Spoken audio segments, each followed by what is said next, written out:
The bright lights of the Galactic Assembly chamber hurt John Carter's eyes. As Earth's first diplomatic attaché, he stood straighter than usual in his blue Navy uniform. The massive, dome-shaped room buzzed with voices from 17 different alien species. Some floated, some crawled, and others walked on multiple legs. John was the only human there. "Remember, Lieutenant Carter, this is a historic moment," said Admiral Peterson through John's earpiece. "First impressions matter. Try not to look too human." John smiled slightly. How was he supposed to look like anything else? 6 months ago, humanity had detected the alien signal. 3 months ago, the Galactic Assembly had invited Earth to join. Now John represented 4 billion humans among creatures who had been traveling between stars for thousands of years. The assembly chamber had curved walls covered in symbols from different worlds. Delegates sat in tiered sections around a central platform where the Galactic Chancellor, a tall blue-skinned alien named Zorax, would soon speak. John found his assigned seat near the back, marked with Earth's flag. As he sat down, the aliens nearby shifted away slightly. John pretended not to notice. The briefing files explained that most galactic species considered humans unusually sturdy. Earth's gravity was stronger than most habitable worlds, making humans naturally stronger. Also, Earth's violent history made other species nervous. "You are the new ones. The humans," said a voice beside him. John turned to see a creature with 6 limbs and shiny green skin. According to his studies, this was a Tellarite, a peaceful species known for their scientific achievements. "Yes, I'm Lieutenant John Carter of Earth," John said with a small bow. The Tellarite's large eyes blinked rapidly. "Interesting. You appear so fragile, yet your species data suggests otherwise."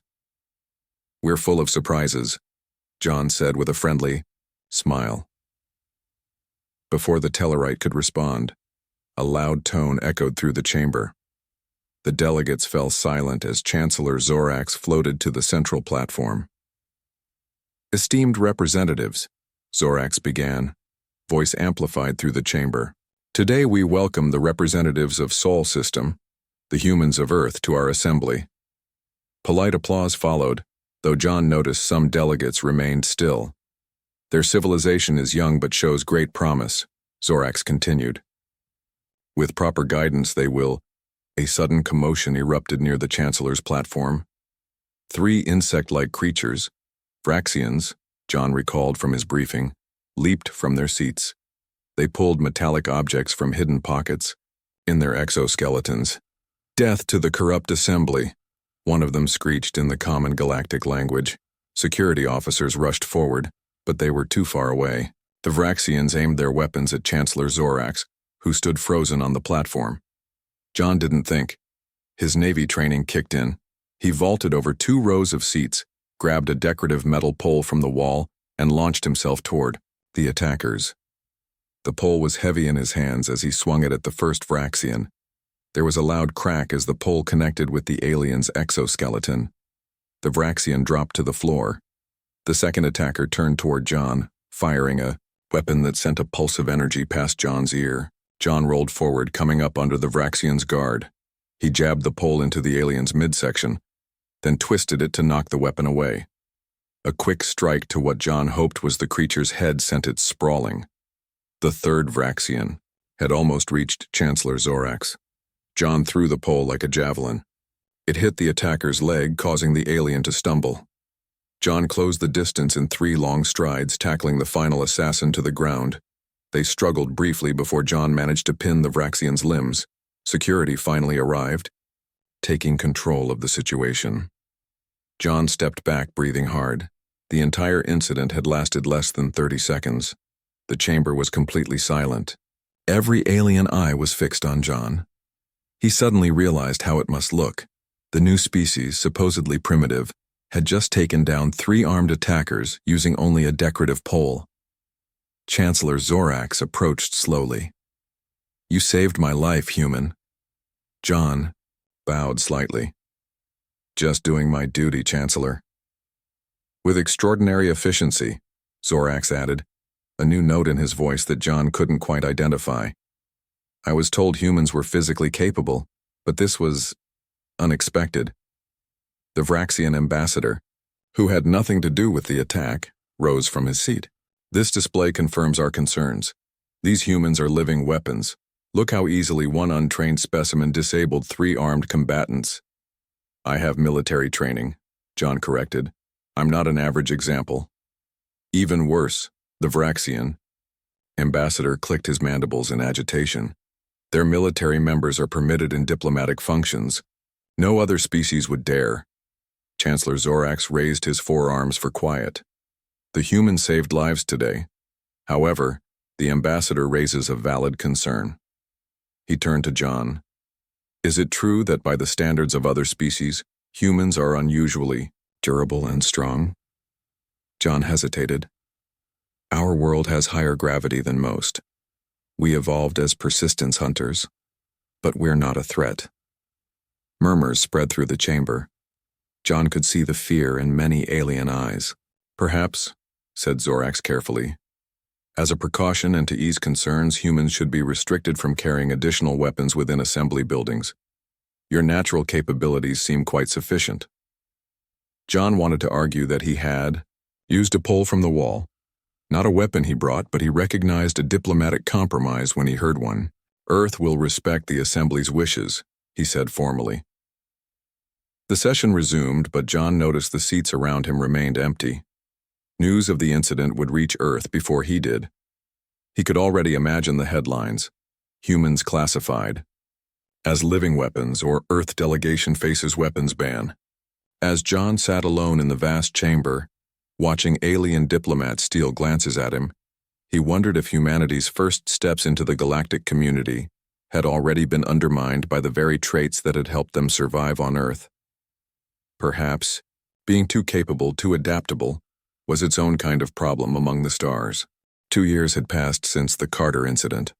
That's what the aliens called it now. Videos of John Carter taking down 3 armed Vraxians with just a metal pole had spread across the galaxy. Some species watched it with fear, others with fascination, all with growing concern about humans. Dr. Susan Miller stepped off the transport shuttle onto Galactic Hub Station. The massive space station hung in orbit around a neutral star, serving as the main scientific center for the assembly. Susan straightened her lab coat and checked her invitation again. The conference was called Comparative Species Physiology and Safety Protocols. As Earth's leading xenobiologist, she had been thrilled to receive an invitation. Dr. Miller, welcome, said a tall, thin alien with pale blue skin. I am Dr. Zelnar, Chief Medical Officer of the Hub. We are honored by your presence. Susan smiled and shook the alien's hand gently.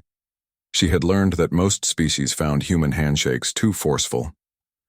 Thank you for the invitation. I'm excited to share Earth's research and learn from others.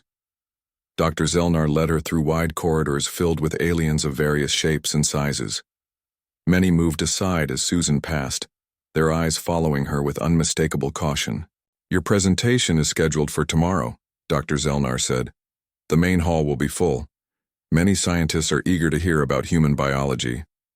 I prepared slides on Earth's ecosystem and how it shaped our development, Susan said.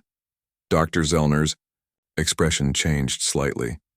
Actually, we hoped you would discuss human physical capabilities more specifically. Strength, endurance, that sort of thing. Susan frowned. That wasn't mentioned in the invitation. A minor oversight, Dr. Zelnar said quickly. When they reached the main conference hall, Susan stopped at the entrance. On the main screen was a familiar video, John Carter taking down the Vraxian attackers. In slow motion. What is this? She asked. An alien with multiple eyes turned to her. Ah, Dr. Miller. Perfect timing. We were analyzing the muscle density of your species based on this footage. Susan looked around the room. On other screens were human athletic competitions, military training videos, and medical scans. None of the screens showed any other species. Am I a participant in this conference? Or the subject? She asked coldly. The room fell silent. Dr. Zelnar sighed. We should have been more transparent, he admitted. After the Carter incident, The Assembly Scientific Council approved a study of human physiology. For safety purposes. You're studying. It's like we're dangerous animals, Susan said. Not animals, Dr. Zelnar corrected quickly. But potentially dangerous, yes. Your Lieutenant Carter disabled 3 armed Vraxians without weapons. Most species couldn't do that. He was protecting your Chancellor. Yes, and we're grateful. But it raised questions. Your species evolved on a high-gravity world with large predators. You have remarkable endurance, bone density, and muscle strength compared to most spacefaring races. Susan was about to argue further when alarms began blaring throughout the station. Red lights flashed in the corridors. Emergency in Section 7, announced a voice over the speakers. Pressure door malfunction, all personnel evacuate immediately. The scientists around Susan began moving quickly toward the exits. Dr. Zelnar checked his communication device. 12 researchers are trapped in the physics lab, he said, voice tight with worry. The door mechanism is jammed, and the room is losing pressure. Emergency teams are 10 minutes away.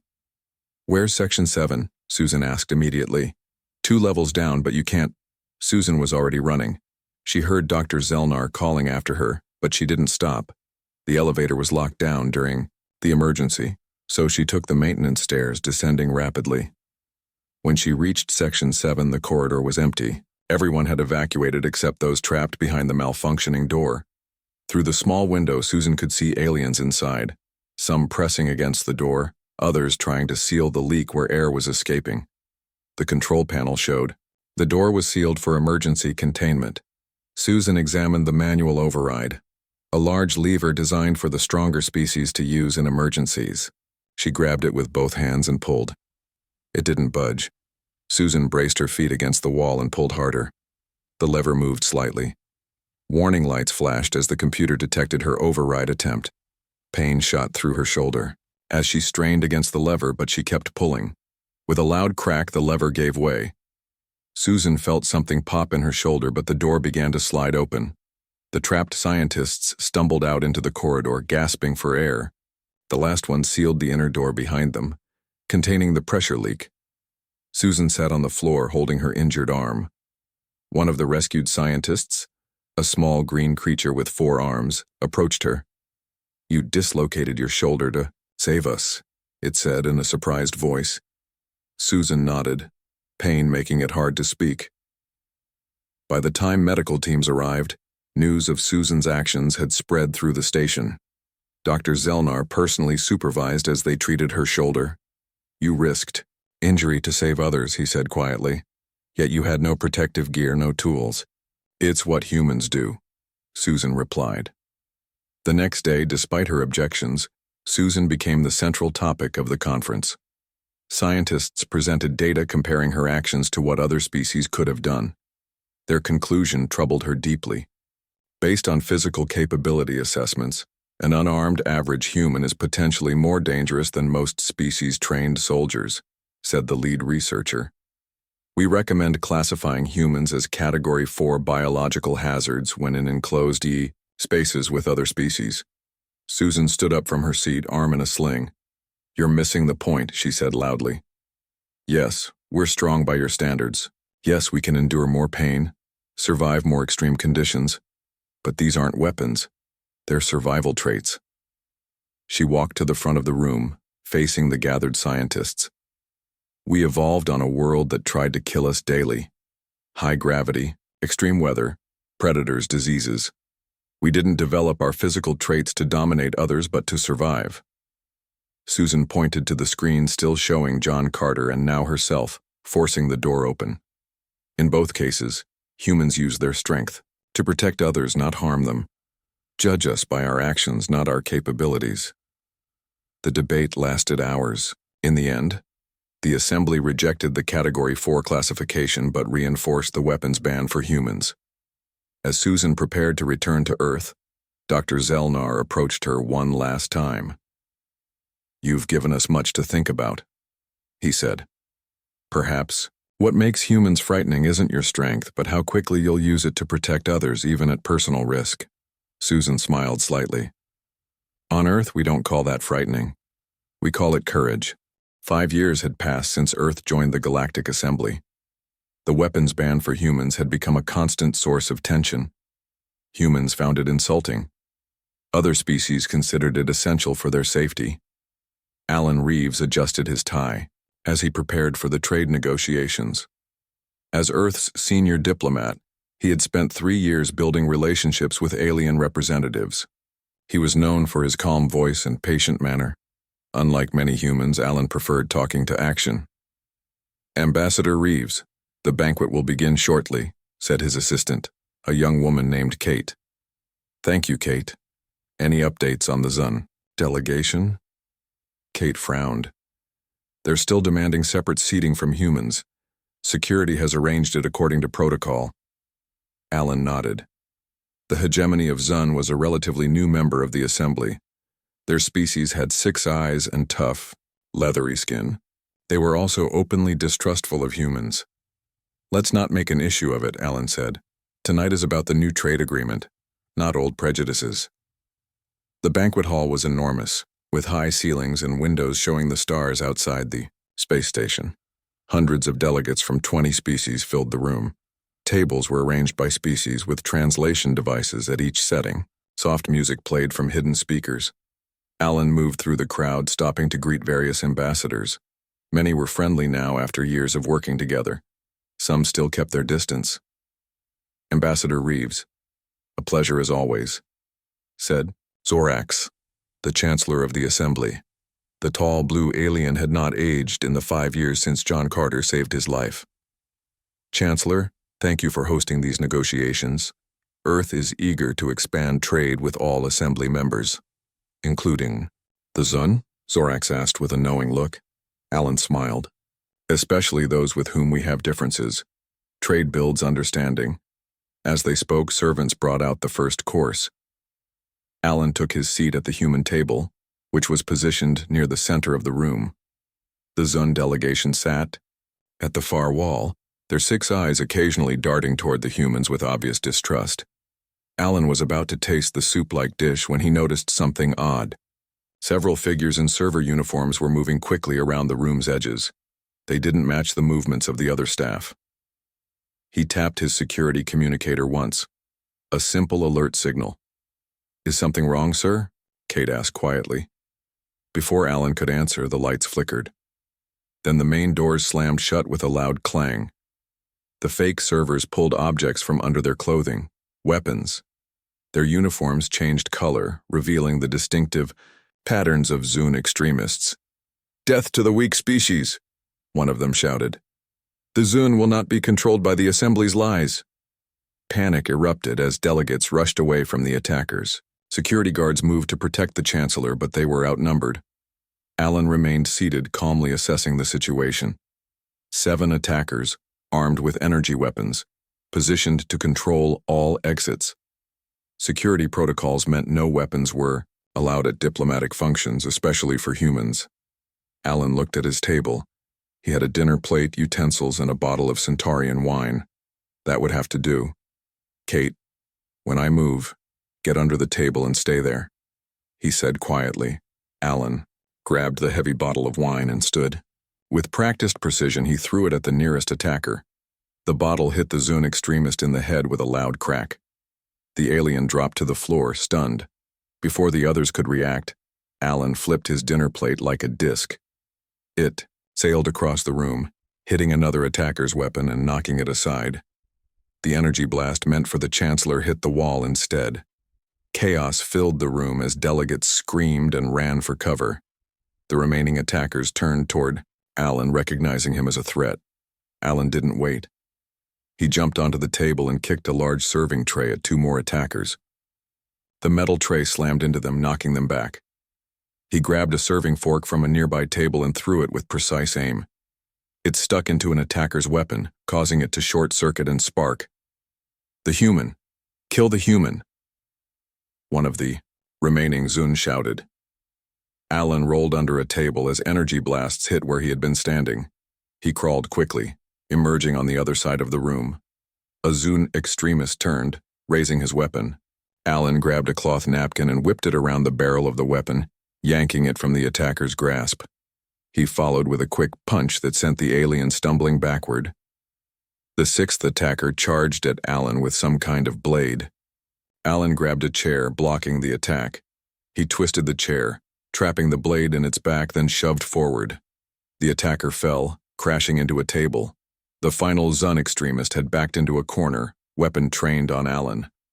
The human diplomat picked up a fallen bottle, not breaking eye contact. "Even unarmed, you are too dangerous," the extremist hissed.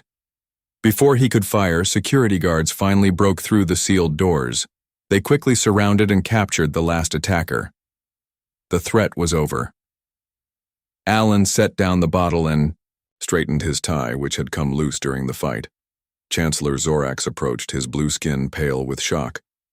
"7 armed attackers," he said quietly, "and you defeated them with dinner items." "I did what was necessary," Alan replied, simply. The next day, the Galactic Security Council called an emergency session. Alan sat alone at the human table as the council reviewed security footage of the incident. The Zone ambassador, who had not been involved in the attack, stood to speak.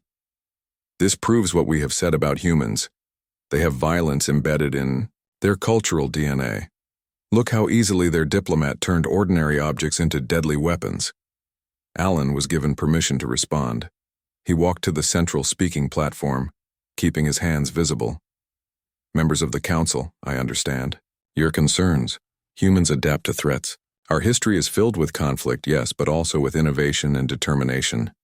These traits helped us survive on our challenging homeworld." He gestured to the footage still frozen on the screen. "I didn't bring weapons to the banquet. I used what was available to protect people, not just humans, but all species present. Adaptability isn't a flaw. It's humanity's greatest strength." The council deliberated for hours. In the end, they recognized the truth in Alan's words, but they also expanded the ban. Humans would now be prohibited from carrying not just weapons, but any item that could potentially be weaponized. As Alan prepared to return to Earth, Chancellor Zorax stopped him. "You realize this means humans will essentially attend functions empty-handed," the Chancellor said. Alan smiled slightly. "That's fine, Chancellor. As tonight demonstrated, we work quite well with our bare hands when needed." The comment was not meant as a threat, but Zorax couldn't help shivering slightly as he watched the human walk away. 10 years had passed since Earth joined the Galactic Assembly. Peace had mostly held, despite small conflicts at the edges of known space. Then everything changed when a new threat emerged from the darkness beyond the galactic rim. The Valdari Collective arrived without warning. Their ships were like nothing seen before, massive dark structures that seemed to absorb light rather than reflect it. They attacked the outer colonies first. 3 assembly defense fleets were sent. 3 fleets were destroyed. The Assembly Council gathered for an emergency session. Representatives from all member species attended, their usual political differences forgotten in the face of extinction. "The Valdari have taken 7 systems in 2 months, reported Admiral Zhen of the Tellarite Defense Force. "Their technology surpasses our own. Their tactics are unpredictable." Chancellor Zorax, still leading the assembly after all these years, looked older than ever. "What options remain?" Silence filled the chamber.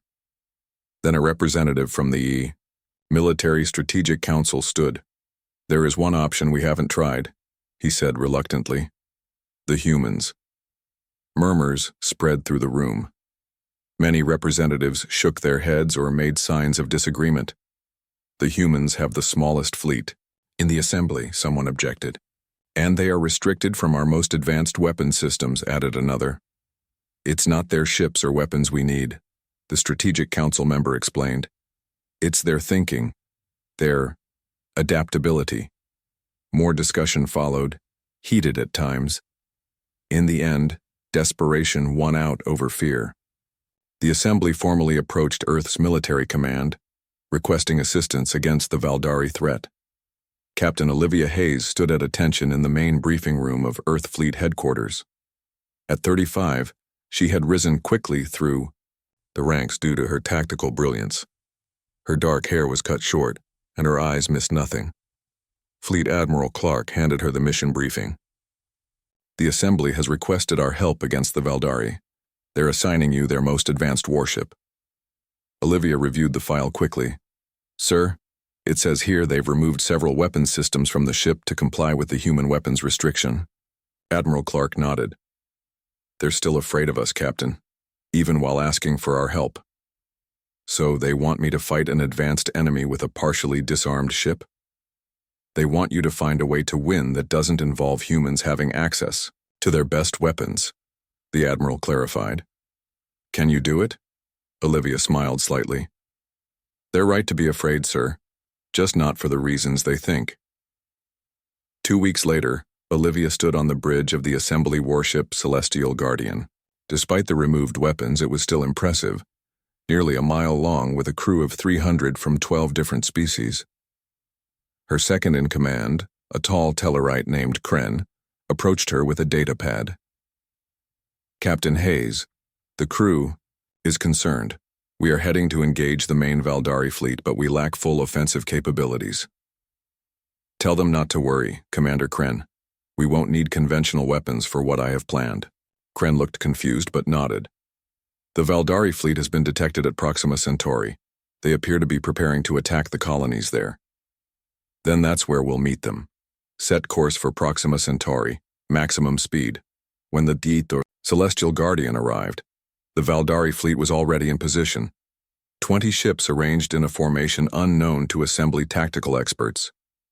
The massive Valdari flagship dominated the center. They've spotted us, reported the sensor officer. They're moving to intercept.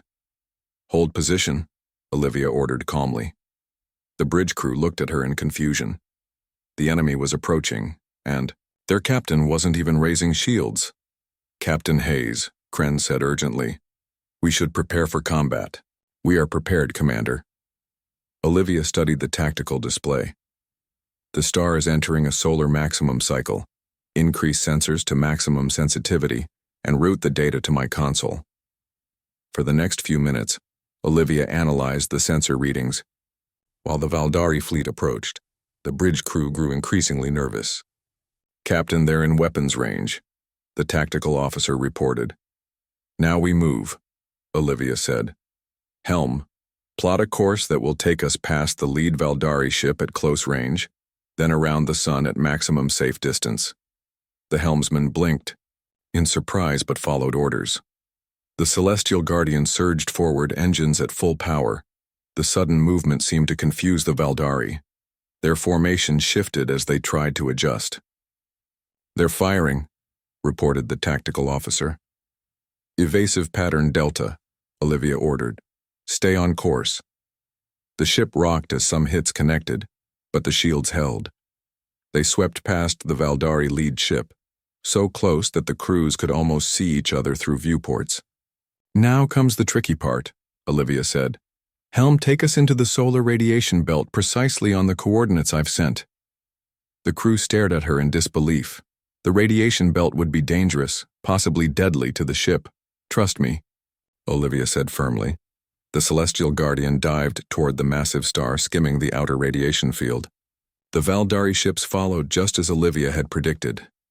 Ready gravitational tether, she ordered. Captain, that's for rescue operations, not combat, objected the tactical officer. Today it's for combat. Target the Valdari flagship and engage, when I give the word. The Celestial Guardian curved around the star, using its gravity to accelerate. The Valdari followed, unaware of the trap. When they reached the point Olivia had calculated, she gave the order. Now. The gravitational tether, designed to help disabled ships, shot out from the Celestial Guardian. It connected with the Valdari flagship, creating a link between the two vessels. Then Olivia ordered a sharp course change. The physics were simple but devastating. The Celestial Guardian pulled the Valdari flagship off course, dragging it toward a massive solar flare that had just erupted from the star. The flagship's engines fought against the pull, but too late. The solar flare engulfed the Valdari ship, overwhelming its shields with radiation. At the same time, Olivia ordered the release of mining charges, normally used for asteroid excavation, into the path of the remaining Valdari ships. The charges created a debris field that confused the Valdari sensors. 3 enemy ships collided in the chaos. Direct the rest of the mining charges into that gravity well, Olivia ordered, pointing to a distortion in space near the battle area. When the charges detonated in the gravity well, they created a cascading reaction. The distortion expanded, pulling in 4 more Valdari ships. The remaining enemy vessels, seeing their flagship crippled and their formation broken, retreated. The Battle of Proxima Centauri was over. The Valdari fleet had been defeated without the Celestial Guardian firing a single traditional weapon. When questions came later about her methods, Olivia explained simply, "Humans learned long ago that anything can be a weapon in the right circumstances: solar radiation, gravitational wells, even debris fields. We don't need advanced weapons. We just need to understand that the environment itself can be our greatest ally." The assembly leaders listened to her explanation with a mixture of gratitude and terror. They had found a solution to the Valdari threat.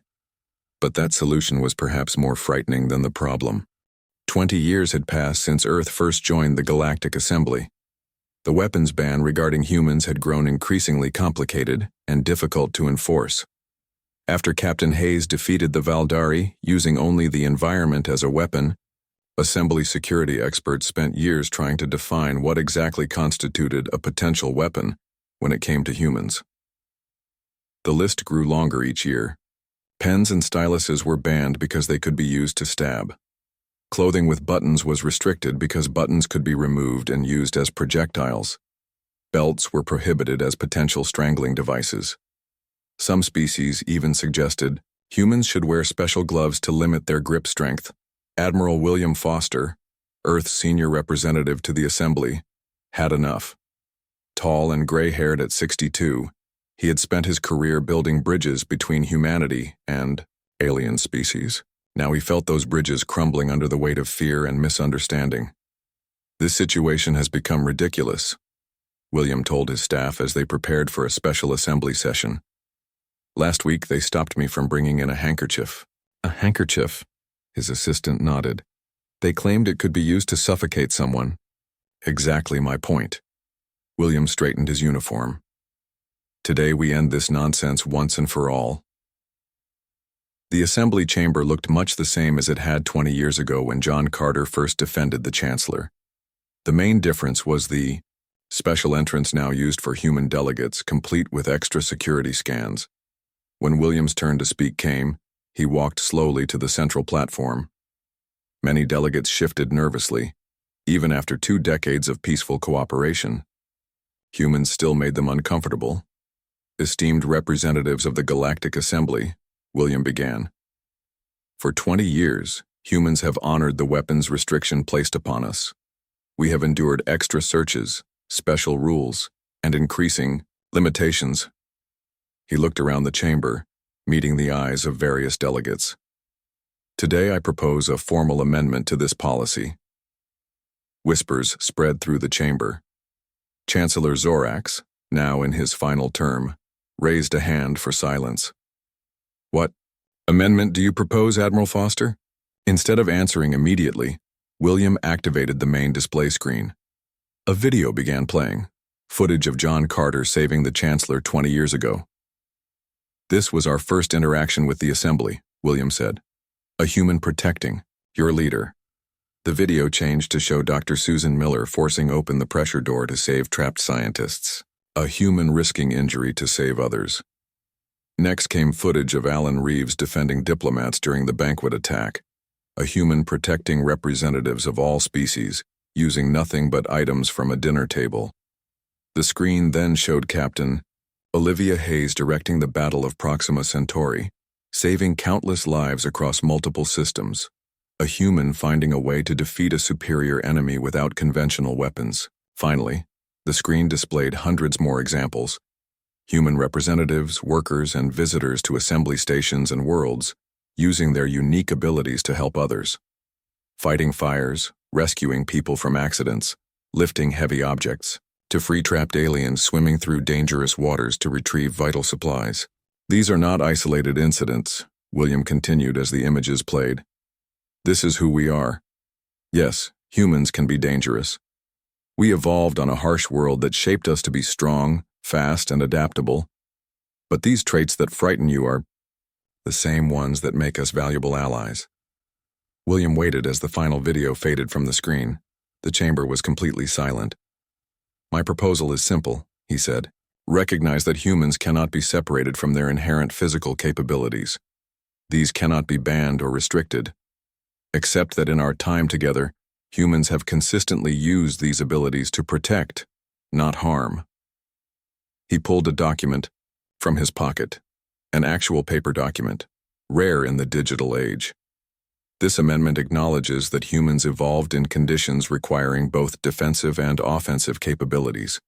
It recognizes that these capabilities have been consistently employed in defense of Galactic Assembly members and principals.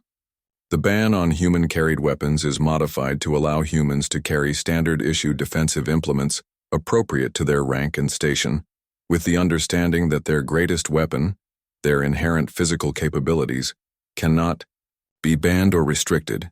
Debate erupted immediately. Some delegates supported the amendment, citing positive experiences with humans. Others objected strongly, arguing that relaxing restrictions would endanger everyone. The discussion lasted hours. William stood patiently on the platform, answering questions and addressing concerns. As the debate continued, he noticed a pattern. The species most opposed to humans were those with the least direct experience working with them. Finally, Chancellor Zorax called for a vote. The chamber grew tense as representatives registered their positions. The results appeared on the main screen. The amendment had passed by a narrow margin. William signed the document, feeling a weight lift from his shoulders.